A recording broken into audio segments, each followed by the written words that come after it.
On commence par une information en provenance de la préfecture de Kanagawa, plus précisément de Kawasaki et de l'embouchure de la rivière Tama ou du fleuve. Moi, je ne plus un fleuve, mais c'est Tama River. Je vous lis l'information telle que je l'ai écrite, on en parlera après parce que c'est encore une fois quelque chose dont je vous parle assez souvent. C'était le soir du réveillon du 31 décembre où la police, la préfecture de Kanagawa, a retrouvé un corps vendredi dans une grande valise échouée au bord de la rivière Kawasaki, de la rivière à Kawasaki, donc la rivière Tama, qui a été très vite identifié comme étant le corps d'un homme de 46 ans, Hara Tadayuki, qui avait disparu quelques temps auparavant, mais dont on n'arrive pas à retrouver l'adresse. Il semblerait que ce soit son domicile fixe, hébergé dans un foyer dont on avait signalé la disparition, mais qui errait, qui errait entre plusieurs foyers, qui avait eu des problèmes déjà avec des employés et des pensionnaires de certains centres.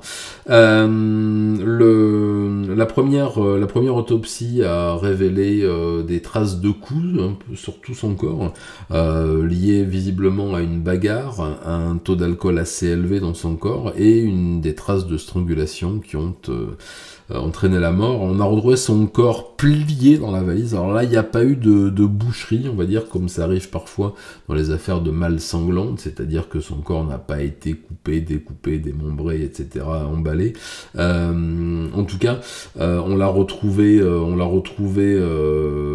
soir du réveillon vers 22h10. C'est quelqu'un qui partait d'un parking à côté de la rivière, comme vous le voyez sur la photo ici.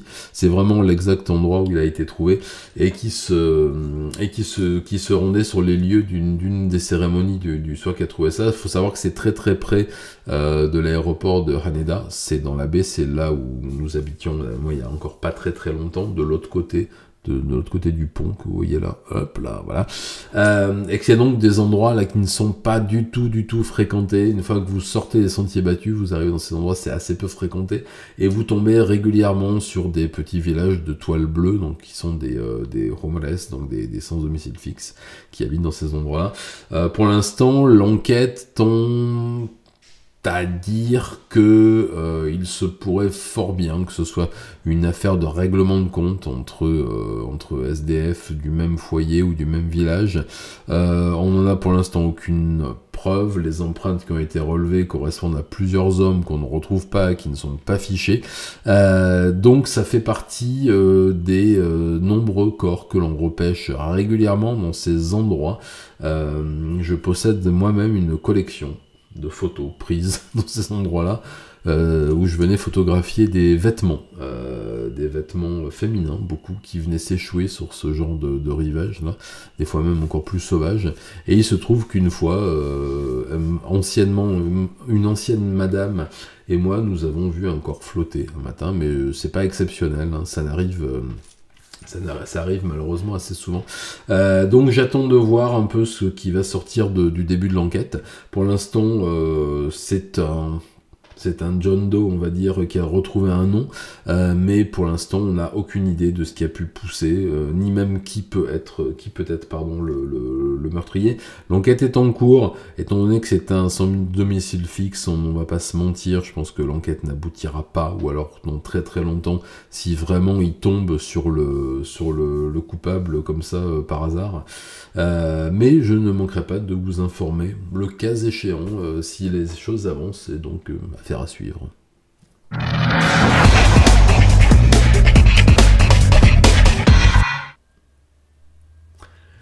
Et l'information suivante nous emmène vers Osaka, où un conducteur a été arrêté après que sa voiture a traîné un cycliste sur 60 mètres.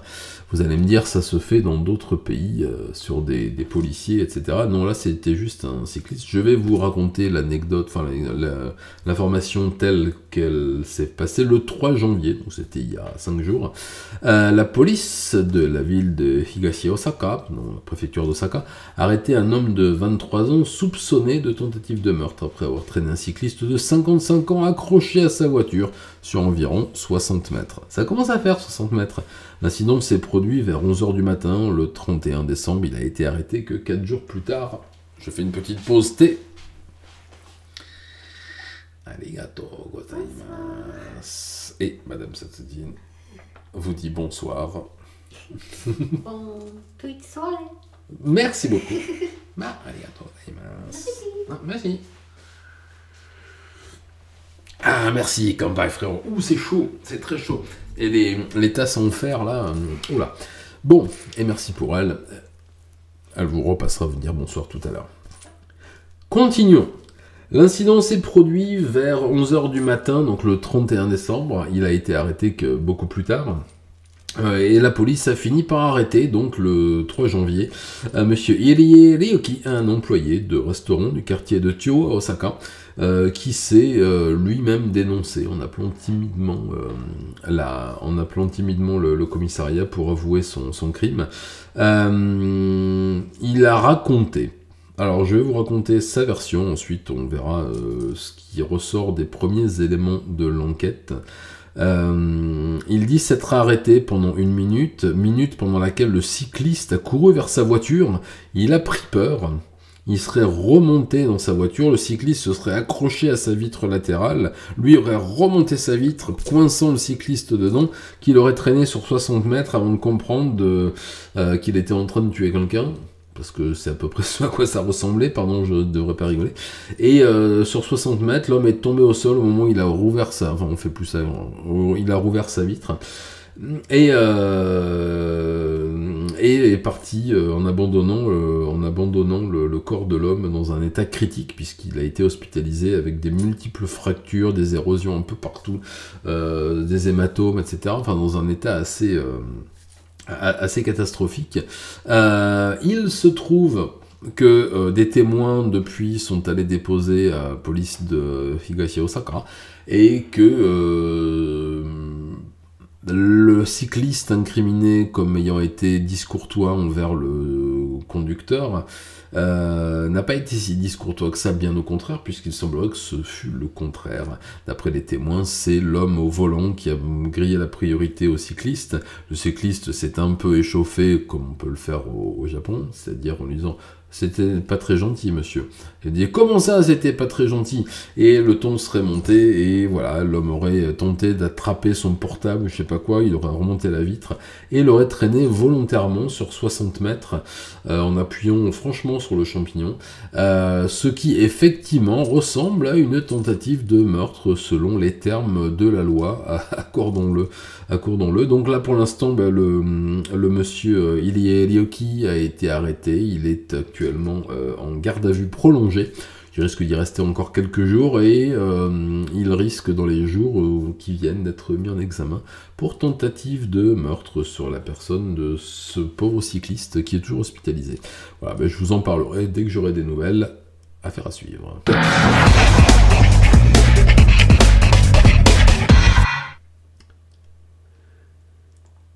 Information que vous avez très certainement vu passer dans les journaux occidentaux, puisqu'ils en ont parlé dans je sais plus quelle matinale que je regardais là avant de partir au boulot. Une femme qui a été arrêtée après avoir attaqué 4 hommes dans un train à la gare de Akihabara le 4, donc il y a 4 jours. Voilà. Je vous raconte les faits vite fait, on en parlera un petit peu parce que j'ai vu passer quelques infos depuis. La police a arrêté une femme qui a blessé 4 passagers avec un couteau de cuisine à l'intérieur d'un train qui s'était arrêté mercredi soir à la gare de Akihabara à Tokyo, rapporté. Voilà, je ne vous cite pas les sources de CNHK, etc., Kyodo News. La police a été appelée, est arrivée là-bas vers 23 h. Il y avait toujours une femme à l'intérieur qui brandissait un couteau de cuisine qui était déjà ensanglanté. On a vu 4 hommes qui ont été poignardés au dos, au bras, à l'abdomen, etc., qui étaient dans une situation assez critique, qui ont été immédiatement transportés à l'hôpital pendant que la police maîtrisait la femme qui voulait pas se laisser arrêter. C'est une femme, une très jeune femme d'une vingtaine d'années. Alors d'après ce que j'ai vu, elle avait 21 ans et quelques mois, donc vraiment très très jeune, qui a été bien sûr mise en examen pour tentative de meurtre. Pour l'instant, les 4 blessés en question, leur vie n'est pas en danger, ce sont pas des blessures, le pronostic vital n'a pas été engagé, pardon. Et effectivement, ça fait partie d'une longue lignée dont je vous ai parlé, d'attentats au couteau dans les transports en commun au Japon, autour des gares, dans les universités. On a comptabilisé 71 depuis ces 7 dernières années. Moi, depuis que je vous en parle, depuis 4 ans, on en est à une 50aine à peu près, dont certains ont été très meurtriers. On se rappelle encore de l'attaque au couteau et à la bouteille incendiaire le soir d'Halloween il y a 2 ans, avec celui qui se fait appeler le Joker, qui a pris... J'en ai parlé une fois dernière, 20 ans de prison, je crois, 25 ans. Et là, une fois de plus, on tombe sur une jeune femme qui, effectivement, possédait nombre d'enregistrements et de références à toutes ces attaques-là, qui s'en est inspirée, qui avait aussi des problèmes dans sa vie, des problèmes avec ses parents, des problèmes avec son travail, des problèmes avec son petit ami, une agressivité certaine vis-à-vis des gens qu'elle rencontrait depuis quelque temps déjà. Depuis quelque temps aussi, les compagnies de train et de métro organisent des exercices pour évacuer, pour essayer de sortir des blessés éventuels des wagons, pour évacuer les usagers le plus rapidement possible. Mais il y a une nouvelle tendance qui émerge aussi et qu'il ne faut pas oublier dans toutes ces attaques, parce qu'elles continuent. On parle beaucoup des attentats en France au couteau, au marteau, etc., qui se multiplient et qui augmentent depuis 15 ans, et c'est la vérité. Mais ils sont aussi, dans une autre mesure, en pleine expansion au Japon pour des raisons très très différentes, sachant que depuis quelques temps, on commence à avoir aussi une inquiétude par rapport aux attaques éventuelles avec des armes à feu artisanales. N'oublions pas l'assassinat de Monsieur Abe, avec une arme à feu qui a été faite à la maison, avec des plans trouvés sur internet et du matériel qu'on peut se procurer dans les drugstores, dans tous les magasins de bricolage. Donc là, l'attentat à l'explosif qu'il y a eu aussi contre M. Kishida l'année dernière, donc il y a une grande crainte justement de cette nouvelle vague d'attentats qui pourrait frapper le Japon et qui commence par ces attaques au couteau, complètement aveugles sur des personnes qu'on ne connaît pas. On va en savoir un peu plus sur le début de l'instruction dans quelques jours, donc je ne manquerai pas de vous tenir au courant. Affaire à suivre.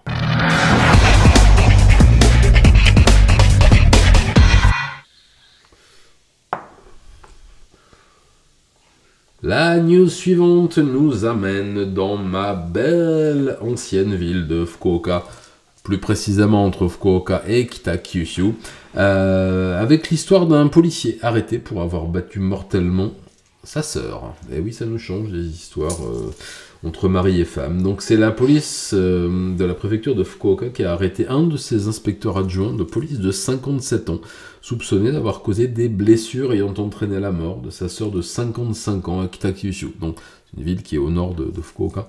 Selon la police, Monsieur Hirose Moritaka, qui a nié bien sûr ces accusations, aurait frappé à mort sa sœur Yamamoto Michie, qui a été retrouvée effondrée sur une route de la ville de Kitakyushu vers 21h55 le 31 décembre. Donc là, ça a été vraiment une soirée de réveillon assez agitée dans ces contrées-là. Un passant donc, qui a appelé le 110 a déclaré qu'une femme gisait au milieu de la chaussée, qu'elle saignait beaucoup du visage, de la tête, qu'elle avait des blessures ouvertes un peu partout. Elle était transportée à l'hôpital et bien sûr elle est décédée le lendemain matin à 6h pour le matin du 1er janvier. La police, bien sûr, a dû arrêter leurs collègues. Les premiers témoignages font état, bien sûr, d'un état alcoolique de ce monsieur assez avancé. Ses collègues l'ont vu toute la soirée du 31 et jusqu'au moment du drame, écumer tous les bars de la région, boire plus que de raison. Il avait déjà Il avait déjà bu pas mal avec ses collègues avant de partir. Il avait des problèmes très importants avec sa sœur depuis des années, des histoires de famille qui ne regardaient que, mais qui, lui, se faisait un malin plaisir d'étaler, problème d'héritage, etc. Mais aussi un problème qu'il avait avec sa sœur depuis une vingtaine d'années par rapport à ses addictions. Il faut savoir que monsieur est père de famille et frappait régulièrement son épouse et ses enfants. L'enquête devait déterminer s'il y avait des problèmes entre le frère et la sœur. Oui, il y avait des problèmes entre le frère et la sœur justement par rapport à ça. Elle essayait de le faire quitter son travail pour rentrer dans une cure de désintoxication. Lui, il n'avait aucune envie d'arrêter de boire, ni même de quitter son travail. Une chose est sûre, c'est qu'il avait déjà eu maille à partir avec sa hiérarchie pour des problèmes d'alcool déjà sur son lieu de travail, ce qui avait d'ailleurs amené à faire invalider des arrestations, des gardes à vue, etc. etc.